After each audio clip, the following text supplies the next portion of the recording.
Bien, vamos entonces al tema que habíamos anunciado porque ayer con sorpresa, así fue visto, ¿no es cierto?, la decisión y el resultado de la votación que finalmente aprobó la acusación constitucional en contra de la magistrada de la Corte de Apelaciones de Valparaíso, Silvana Donoso, quien presidiera la comisión que finalmente le otorgó la libertad condicional a Hugo Bustamante, el imputado del crimen de la joven Ámbar Cornejo.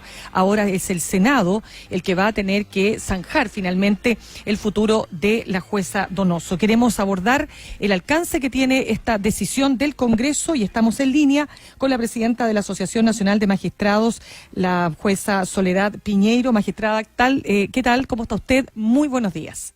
Muy buenos días, Mirna. Muy buenos días, Mauricio. Muchas gracias por esta invitación. Al contrario. Bueno, yo quisiera preguntarle si para ustedes también fue una sorpresa esta decisión que se conoció ayer de la Cámara de Diputados. Sí, de alguna manera fue una sorpresa, pero sobre todo es una preocupación para nosotros por precisamente lo que hemos señalado, este tipo de acusaciones, que es una acusación esencialmente de carácter político, que se aplique a funcionarios cuya forma de funcionamiento no es política, es una anomalía, y es una anomalía que no solamente la decimos nosotros, sino que las instituciones internacionales, como la Comisión Internacional de Derechos Humanos, porque precisamente esta fórmula lo que hace es interferir en la independencia judicial cuyo concepto es bastante más amplio que simplemente revisar las resoluciones. Tiene que ver con muchos ámbitos del trabajo de los jueces y de las formas de presión que se ejercen precisamente para evitar que esas decisiones se tomen pensando en los resultados personales que puedan significar. Sí, hay que entrar en un punto perdona Mauricio, es para justamente precisar lo que usted señala, antes de que vayamos a justamente cómo esto afecta a la independencia del Poder Judicial. Pero yo quisiera que usted nos explicara, porque, magistrada, aquí lo que hubo fue una comisión que está integrada no solo por la jueza Silvana Donoso, sino que por otros jueces, que toman una determinación sobre la base de una ley que hasta ese minuto, ¿no es cierto?, está vigente. Entonces yo quisiera preguntarle, primero, ¿tenía otro camino esta comisión?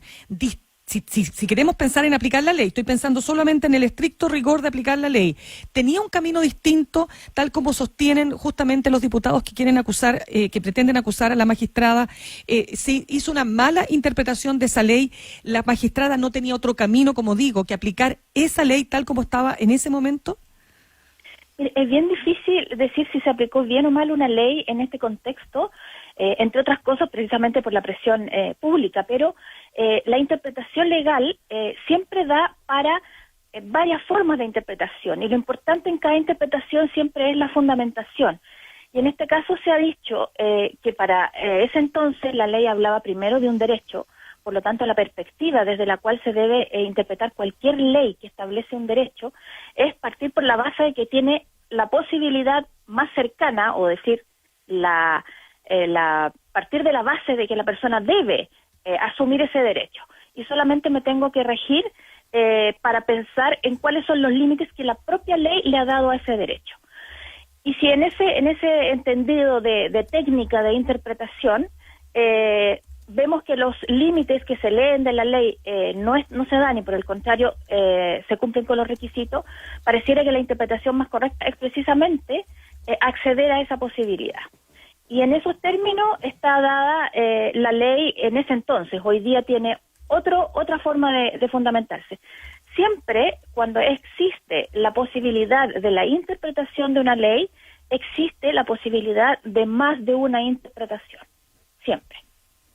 Por supuesto que tenía la comisión entonces magistrada la opción también de haber mantenido la prisión de Hugo Bustamante y no darle la libertad condicional. Por eso es que existe la comisión y puede decidir lo que la comisión soberanamente estime que son los fundamentos para decidir, ¿o no? Siempre existe la posibilidad, no todas son correctas. Eso es la distinción.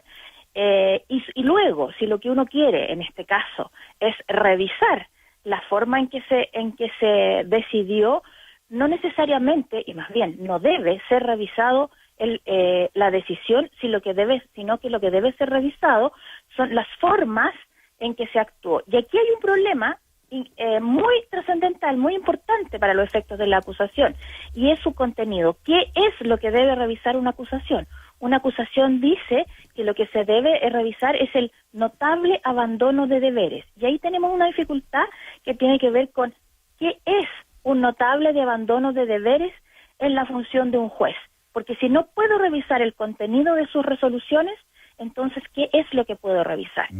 Y ahí es donde tenemos una dificultad muy importante, porque el juez no sabe, en definitiva, qué es lo que le van a revisar. Claro. Magistrada Piñeiro, aquí desde otra vereda, se podría decir, porque usted decía en su primera respuesta que estamos aquí ante una anomalía, esta acusación contra un juez por las decisiones que toma. Pero otros podrían decir, bueno, ¿de qué anomalía me habla si aquí lo que está ocurriendo es algo que está establecido también en nuestro sistema? La Cámara de Diputados puede acusar a los jueces de la República, se discute, se ven en su mérito los argumentos de uno y otro lado, se vota, después el Senado decide, entonces eso está en nuestra institucionalidad y aquí también está funcionando el Estado de Derecho. Y el Estado de Derecho no significa, así como tampoco en las resoluciones judiciales, que toda decisión sea perfecta. Pero tiene un curso que es el que establece el Estado de Derecho. ¿Qué responde usted a eso?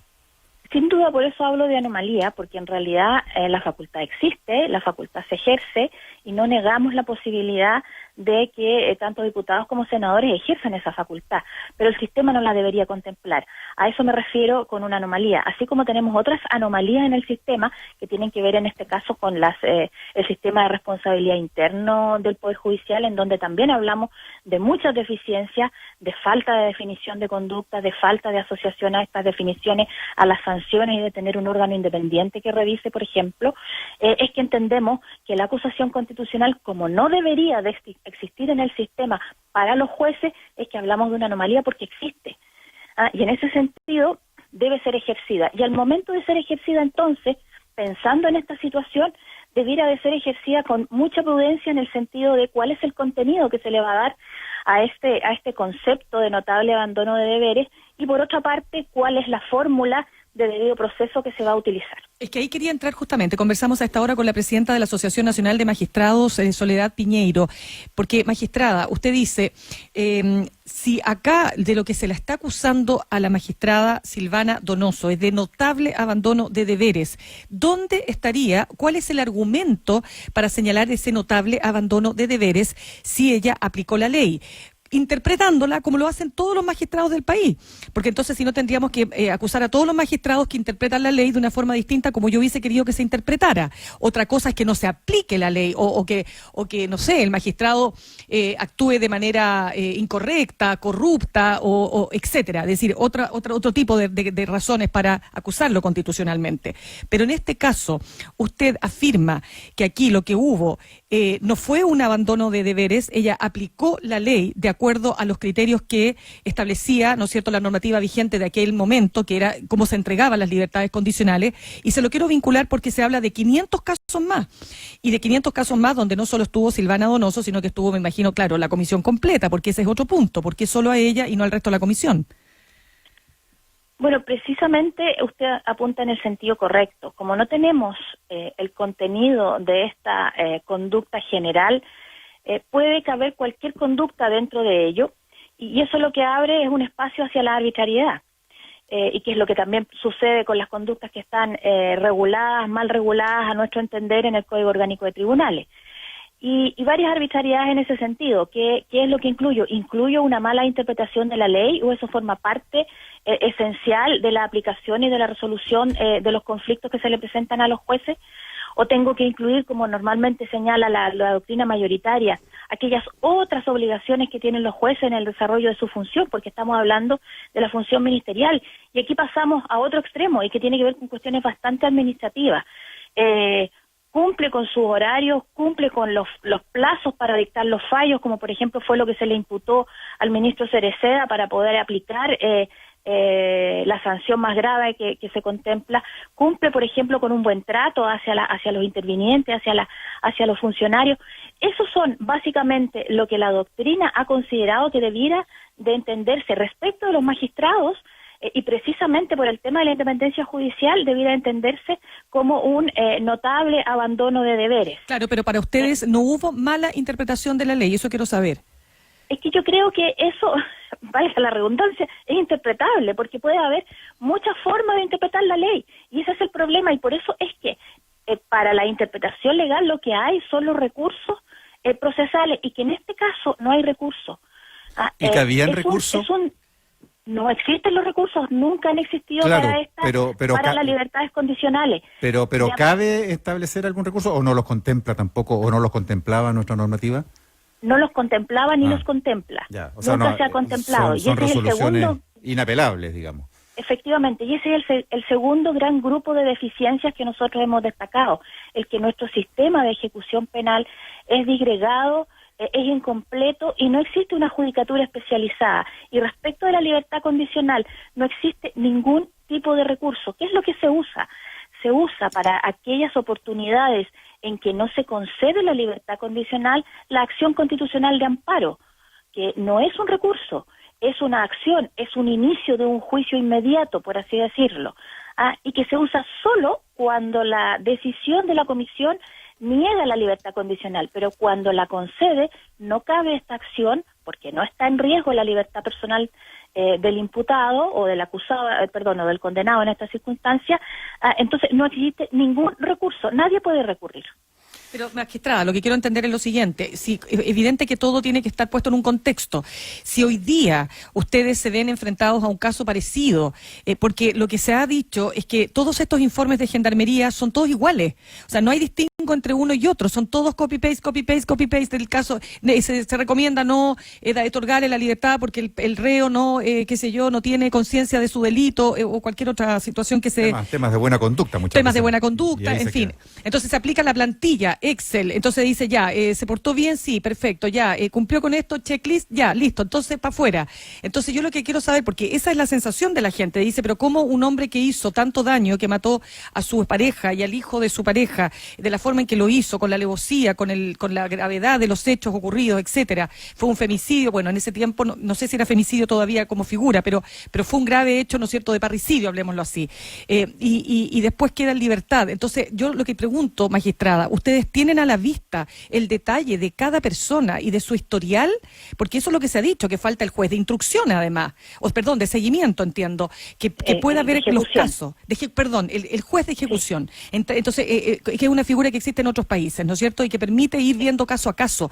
¿Usted diría que eso es lo que está faltando para tomar decisiones realmente, detalladas y que no se produzcan este tipo de hechos?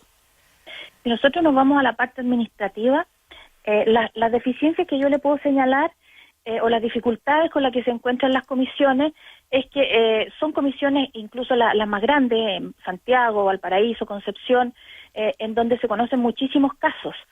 Y los jueces en general son sacados de sus propias funciones que a diario realizan y son llevados a esta comisión. Por lo tanto, los jueces en sus tribunales dejan abandonadas sus agendas, sus audiencias para poder asistir a esta comisión. Por lo tanto, lo que se pretende siempre es que la comisión funcione lo más rápidamente posible para no abandonar el otro tipo de funciones. Eso podría considerarse como una anomalía dentro del sistema porque el sistema no prevé justamente jueces de ejecución que estén todos los días constantemente preocupándose de este tema. Eso le puedo decir en términos más bien administrativos. Ahora, si tenemos o no tenemos todos los antecedentes, sí, se remite una carpeta desde Gendarmería con todos los antecedentes legales. No siempre están completos porque eso va a depender de los requisitos de las peticiones que cada uno de los miembros de la comisión exija y que pudieran no estar en ese momento en la comisión, lo que significa, esto es bien muy administrativo, vamos a llamar a la Gendarmería y pedir esta información, lo que obviamente va a demorar el proceso. También va a depender del tipo de delitos por el que se haya condenado a la persona, el tipo de requisitos que debiera cumplir y para ello los antecedentes que se deben de tener a la vista. Son múltiples los antecedentes que se tienen a la vista en ese sentido y son muchas las dificultades legales con que nos encontramos para efectos de resolver cada uno de los puntos que establece la ley y se resuelven de manera distinta en cada una de las comisiones. Entonces, ahora, si usted me dice qué es lo que, si yo voy a resolver hipotéticamente, ¿no es cierto?, de la misma manera ahora o no, Ese justamente es el gran problema que afecta a la independencia judicial. ¿Cómo influye esta decisión en las próximas comisiones de octubre, en que 17 ministros van a presidir cada una de esas comisiones en relación a lo que se resuelva en esta oportunidad respecto de esta acusación? Van a estar libremente decidiendo quiénes son los perjudicados si esa libertad no la sienten. Son precisamente los que postulan a la libertad condicional, y es ahí donde está el problema de la independencia judicial, cuando el juez resuelve bajo presiones por efectos que le pueden significar a ellos personalmente y no necesariamente atendiendo a las circunstancias del caso. Muy bien, pues queremos agradecer a la presidenta de la Asociación Nacional de Magistrados y Magistradas, Soledad Piñeiro, por este contacto con ADN hoy. Muchísimas gracias a ustedes, que tengan un buen día. Muy bien.